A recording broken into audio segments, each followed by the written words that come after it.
Iran ने कई घातक ड्रोन की ड्रिल करके अमेरिका को चिढ़ाने में कोई कसर नहीं छोड़ी। 2 दिन तक चली इस ड्रिल में ईरान की सेना ने 150 से ज्यादा ड्रोन के जरिए दुनिया को अपनी ताकत दिखाई और खासतौर पर अमेरिका को यह साफ कर दिया कि वो ईरान को कमजोर न समझे। इसके लिए ईरान ने इस ड्रिल को प्लान के हिसाब से ही आगे बढ़ाया। 2 दिन की इस ड्रिल के पहले दिन ईरान ने सभी ड्रोन को अपने गुप्त ठिकानों से निकाला और दुनिया को उनकी झलक दिखाई दी।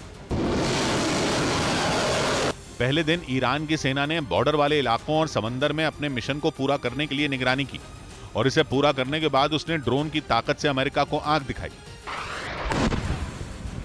अलग अलग इलाकों से इन ड्रोन के जरिए तेल के टैंकों और हथियारों के डिपो को अपने निशाने पर लिया गया और फिर उन पर मिसाइलें और रॉकेट दागे गए और इस तरह उन्हें तबाह कर दिया गया। ईरान ने इस ड्रिल के जरिए अमेरिका को यह दिखा दिया कि अगर उसने ईरान पर हमला किया तो उसे इसकी भारी कीमत चुकानी पड़ेगी। इस बीच खबर है कि रूस के रडार को चकमा देकर इजरायल का विमान ईरान की ये बीटल नस्ल की बकरियों को पालते हैं। 1 लीटर दूध को 100 रुपए में बेचते हैं। हर महीने लगभग 30 लाख कमाते हैं। आपको इनसे सीखना है तो फ्रीडम ऐप को अभी डाउनलोड कीजिए। सीमा में दाखिल हो गया। बताया गया कि इजरायल की वायुसेना ने पिछले 2 महीनों में कई बार ईरान के हवाई क्षेत्र में सेंध लगाई और इजरायल के इस घातक F-35 लड़ाकू विमान की भनक रूसी रडार को भी नहीं लगी, जो ईरान ने अपनी सीमा की सुरक्षा के लिए तैनात कर रखा है। यानी इजरायल के विमान ने रूसी रडार को चकमा देकर ईरान में हड़कंप मचा दिया।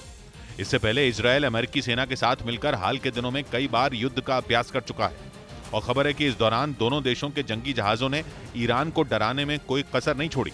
असल में इजरायल ने कसम खाई है कि वो ईरान के परमाणु हथियारों को तबाह करके ही दम लेगा और इसी वजह से ईरान और इजरायल के बीच लंबे वक्त से तनातनी चल रही है। वहीं इस मुद्दे पर अमेरिका इजरायल के साथ खुलकर खड़ा है और उसने इजरायल की ताकत बढ़ाने के लिए उसे F-35 लड़ाकू विमान भी दिया है, जिसकी गिनती दुनिया के सबसे खतरनाक फाइटर जेट में की जाती है। F-35 5वीं पीढ़ी का कॉम्बैट एयरक्राफ्ट है, जो किसी भी मौसम में उड़ान भरने की काबिलियत रखता है। इसकी सबसे बड़ी खूबी है कि यह स्टेल्थ तकनीक से लैस है, इसलिए दुश्मन के रडार या एयर डिफेंस सिस्टम की पकड़ में नहीं आता और करीब 2000 किलोमीटर प्रति घंटा की रफ्तार इसे और खतरनाक बना देती है। हालांकि इजरायल ने इस अमेरिकी विमान को अपनी सेना के बेड़े में शामिल करने के बाद इसमें अपनी जरूरत के हिसाब से कई बदलाव भी किए हैं। खबर है कि इसी वजह से इस विमान ने ईरान की नाक में दम कर रखा है।